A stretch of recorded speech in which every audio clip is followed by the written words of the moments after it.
Bonjour et bienvenue dans cette nouvelle vidéo. Aujourd'hui, nous allons travailler sur les dipôles.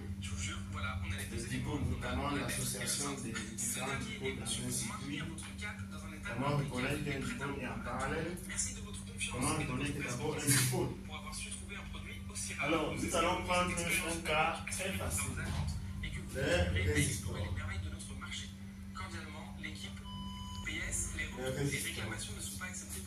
Un résistor est un dipôle qui s'oppose au passage du courant. Le résistor a pour symbole comme ceci. Résistor, le résistance R. Et on va également vérifier les condensateurs. Les condensateurs ayant pour symbole avec pour capacité C.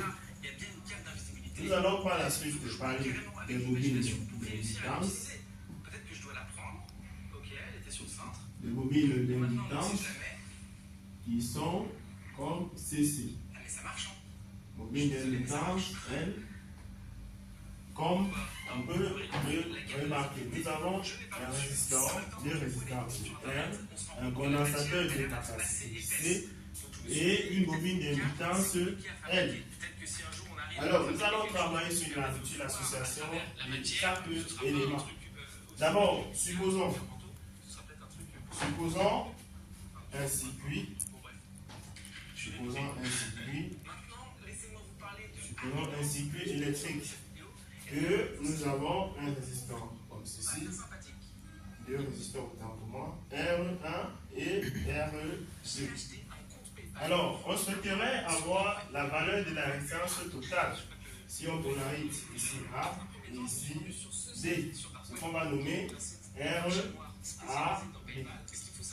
On souhaiterait avoir la valeur de RAB ou encore l'expression. Alors, RAB ici c'est quoi? On constate que le schéma, ces deux résistors sont montés en série. Par conséquent, lorsque deux résistors sont montés en série, pour connaître la valeur de la résistance qui est vue aux bornes A et B, on effectue RA égale à R1 plus R2. De même, si on a trois résistors montés en série, on va effectuer la même chose. R1, R2 et R3. Si on place A, B et C ici, et que on souhaiterait avoir la valeur de la résistance équivalente RAC. Alors, avant d'y arriver à RAC, nous avons d'abord déterminé ici l'expression de RAB. Ceci revient à dire que RAC égale à RAB plus R3. Là, RAB, c'est ça ici, c'est ce que nous avons donné en relation plus haut. RAB égale à R1 plus R2. Ce qui me dit que RAB égale à R1 plus R2 plus R3. Alors, d'une manière générale, lorsque les résistors sont montés en série, pour déterminer la résistance équivalente, c'est égal à la somme des valeurs de la résistance. Donc, pour une résistance RN, N ici représente l'indice de la résistance. Ça veut dire que dans notre cas ici, on a par exemple R équivalent qui est égal par exemple ici à RAB. Donc, équivalent ici c'est AB. Et indice N, c'est R1 plus R2. Là, c'est de ce qui est des résistors montés en série. Nous allons prendre un circuit. On va tout dire, supposons un circuit électrique ayant deux résistors. On commence par, c'est le plus facile, pour arriver au plus difficile. Avec R1, R2, et on a A et B. et que on souhaiterait avoir la valeur de la résistance RAB. RAB, ici, sachant que ces deux résisteurs sont montés en parallèle, on va effectuer 1 sur RAB égale à 1 sur R1 plus 1 sur R2. Alors, par détermination, on va conclure que RAB sera égal à, lorsqu'on va effectuer ça fois ça, égal à la R1 plus R2 et R1, R2. De même, si nous avons trois résistors montés en parallèle, comme ceci, bon, allons-y un peu plus loin pour ne pas rester dans le cadre du 3 résistors. On va prendre 4 résistors montés en parallèle. On va trouver une relation juste de l'association. Nous avons R1, R2, R3 et R4. Et que on a nos deux points A et B. Pour connaître la résistance équivalente R à B, nous avons placé cette relation R1 sur R à B égale à 1 sur R1 plus 1 sur R2 plus 1 sur R3 plus 1 sur R4.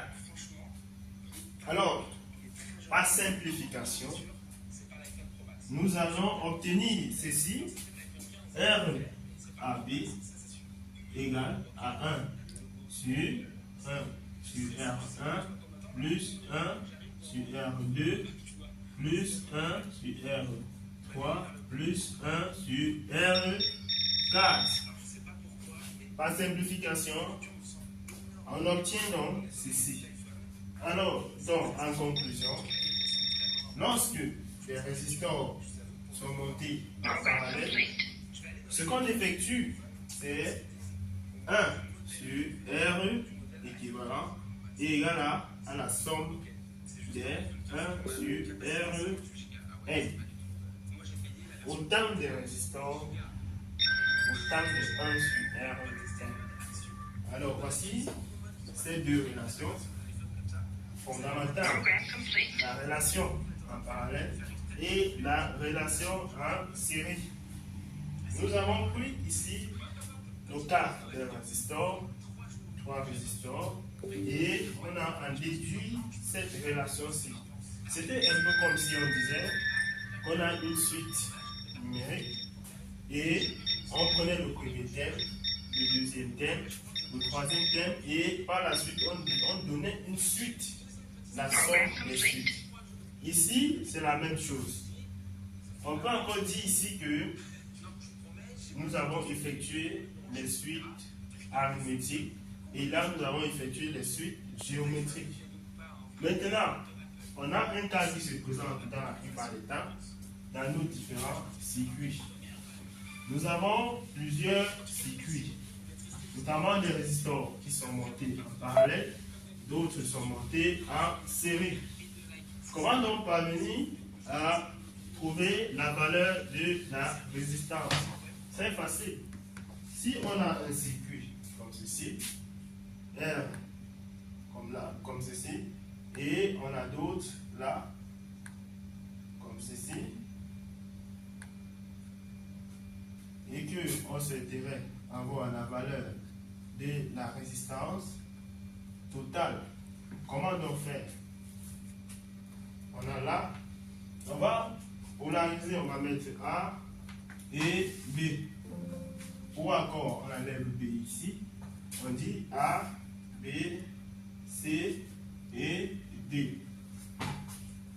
Voici une chaîne constituée de points A, B, C et D comme une droite.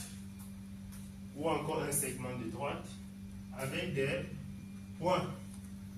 Le but ici, c'est de trouver, on va mettre R1, R2, R3, R4, R5.